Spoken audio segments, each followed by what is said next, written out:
Mark Rowley has met with the Israeli ambassador. What came out of those meetings, the perception can be that there's undue influence. It's for him to actually think about whether his position is still tenable. The head of London's Metropolitan Police has been accused of launching a defamatory attack on pro-Palestine protests. I can see the effect on Jewish communities, and I am concerned with marches that repeatedly seek to march past synagogues. This follows an unprecedented political intervention where he criticised the Green Party leader, Zach Polanski, just a week before the recent local elections. It's a matter for Zach Polanski what he does. Of course, there's always going to be inaccuracies and sort of nonsense on social media. I'm not intervening in politics. He was intervening in operational policing. Joining me now to discuss this is a police insider, Nusrit Mehtab, who rose through the ranks to become one of the most senior female ethnic minority officers in the UK, before quitting over racism and sexism in 2020.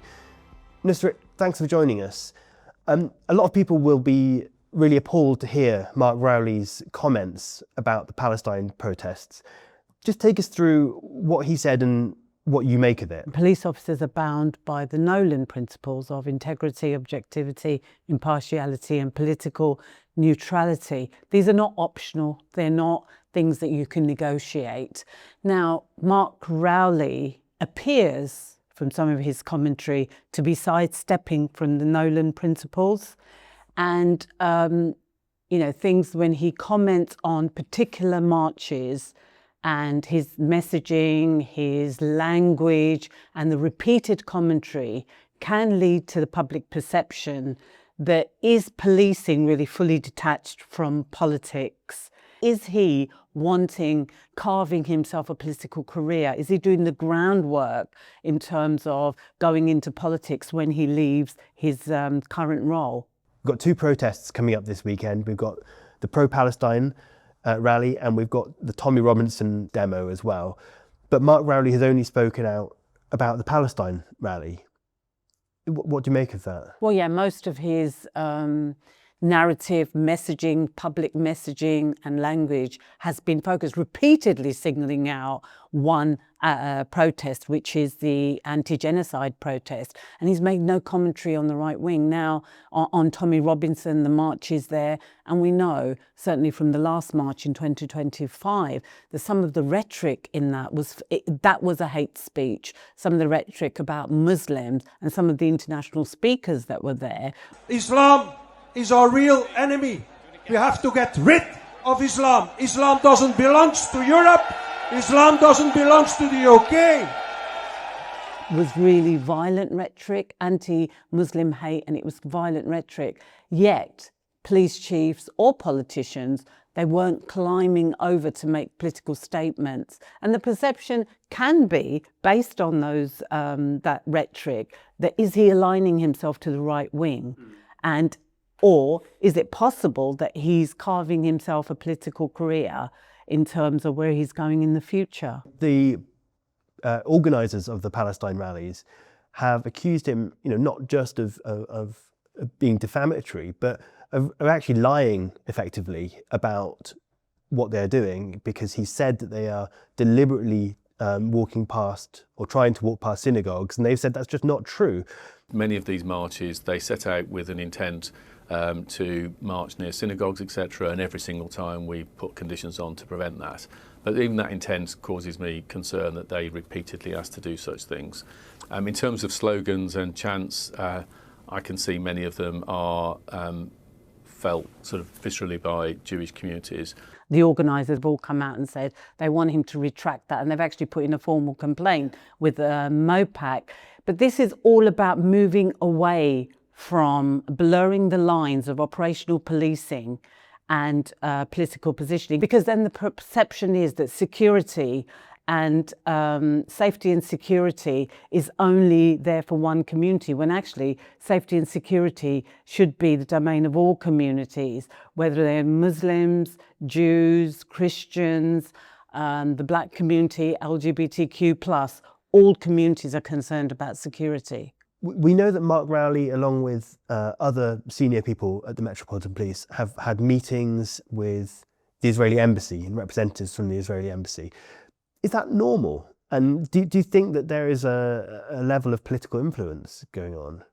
for commissioners to meet ambassadors is not unusual. Now, it depends on what context. Now, I understand that Mark Rowley actually met with the then Israeli ambassador in 2023, and the assistant commissioner met with the then Israeli ambassador in 2024. I think the important thing is that those meetings should be open and transparent, and we should question what was agreed, what was asked, and what came out of those meetings.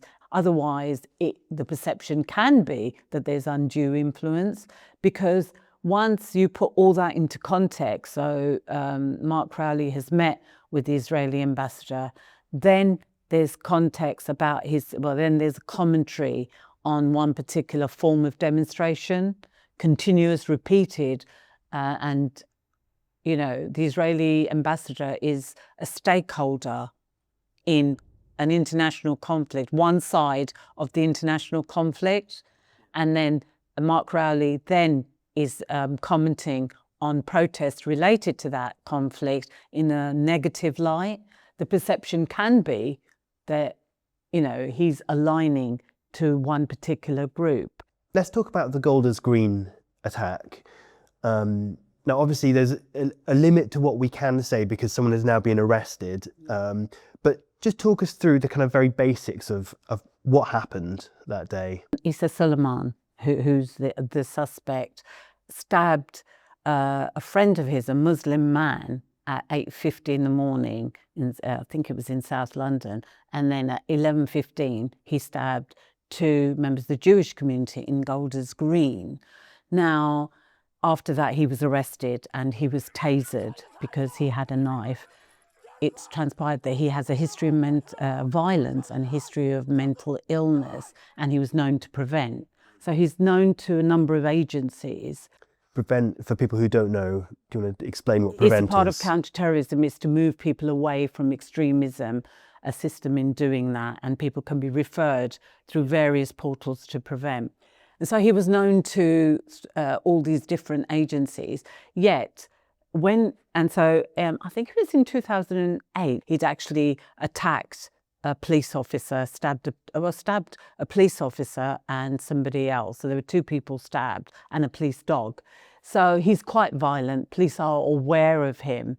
When Mark Rowley made a statement about it, he only referred to the 2 Jewish people who'd been stabbed. He didn't mention the first man, the Muslim man in South London. Is there any justification for that, do you think? Could he have maybe not known? No, Mark Rowley would have known, because when that incident happened and obviously led to subsequent stabbings, which are quite high profile, he would have got a briefing on all the facts. And in that briefing, he would have known that actually there's 3 victims, not 2 victims. But it's not just Mark Rowley. If you look at the media narrative around it, and even to date, they're referring to 2 stabbings of in Golders Green, and there's still no mention of the 3rd man. Look, the Golders Green attacks were horrific. Anti-Semitism is abhorrent, needs to be condemned and confronted. Islamophobia, Muslim hate is abhorrent. It needs to be confronted. It needs to be condemned. But there seems to be selective in what's been condemned by politicians. If one inflammatory narrative can be condemned in one context, then it should equally be condemned in another context. There's also this question about the way that the police officers actually apprehended the Golders Green attacker, the suspect. And obviously, as you said, a horrific attack, and obviously everyone will be relieved that the police did manage to fairly quickly arrest him. But the video shows that this guy was tasered, lying on the floor, and yet police officers were still kicking him repeatedly in the head.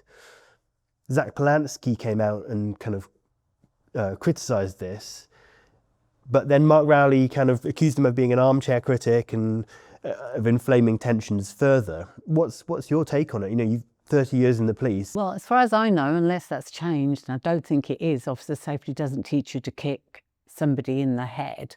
Now, I can understand the officers panicked because of possibly having a suicide a vest, although I don't know whether there was any intelligence to say that. So obviously the questioning around where did they get that information is really an important question that we need to ask. But the optics don't look very good, because Zach Polanski, it was absolutely right to question that, because he actually said what a lot of people were thinking, but didn't say it due to the complexities and sensitivities of what were going on. So Zach Polanski was absolutely right to do that. And Mark Rowley did have a number of options. He could have sent Zach Polanski a private messaging, which I think happened later for them to sit down and discuss it. Let's talk about your time at the Met. You were there for 30 years, during which you experienced a lot of racism and sexism. But how widespread do you think that was and still is?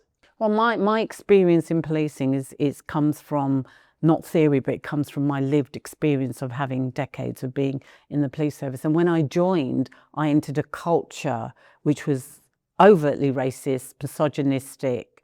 And for me, the whole thing is about not individual prejudice and racism, but it was about the institution. It was how the institution chose to ignore what was going on for self-protection and reputation, rather than listening to its own people and seeing it. There was a culture of loyalty, there was a culture of power, loyalty, discrimination, and turning a blind eye, if you like, to what was going on. So that's the kind of culture that I walked into. I guess the question is, I mean, how much do you think that kind of institutional racism then plays into the way that they're handling and speaking about, the pro-Palestine protests, and do you think that is a factor here? Well, I think there is a fact. There's patterns, isn't there? If you look at the pattern of how, particularly we're talking about the Commissioner, Mark Rowley, operates, he can't actually admit institutional, to date he hasn't admitted institutional racism, despite all the evidence that's been there. And that's just not me saying it as an individual who's had lived experiences. Baroness Casey found institutional racism when she did her review. Shireen Daniels in the 30 Patterns of Harm actually, came up with the same things that are being perpetuated, same patterns that are being perpetuated with policies and procedures. And so Mark Rowley, if he can't even admit institutional racism and can't address the very issues that are blatantly in front of him, and how can he then, in terms of being fair and impartial, take that and police communities impartially? Did you ever meet him? When I served in counter-terrorism unit, because I've had quite a varied career, at that time, Mark Rowley was in charge of the counter-terrorism. So we had and then he actually left. So he was essentially your boss? Essentially my boss, yeah. So I knew of him, I'd seen him around, but I didn't know him in the sense of sitting down and having a conversation with him. But he was in the building, essentially, when you were experiencing the racism and the sexism that you experienced? Yeah, so he was head of counter-terrorism, and myself and others, it wasn't just me, were experiencing racism. And yet I remember him actually saying that he wasn't aware of any racism. So that kind of baffles me, because that just shows me the disconnect maybe between him being head of the counter-terrorism unit and not having a handle on what's going on within his own department. Some people have said that Mark Rowley should resign over these interventions. What do you make of that? It's for him to actually think about whether his position is still tenable. I can't see him actually leaving. I think he'll kind of stay there. But I think the people that have asked for him to actually resign were right to do so. Nusrit, thank you so much for joining us. Thanks for watching this video. If you found it important, then please like and subscribe. And if you'd like to become a member of Declassified, then you can do so on our website. Thanks for watching.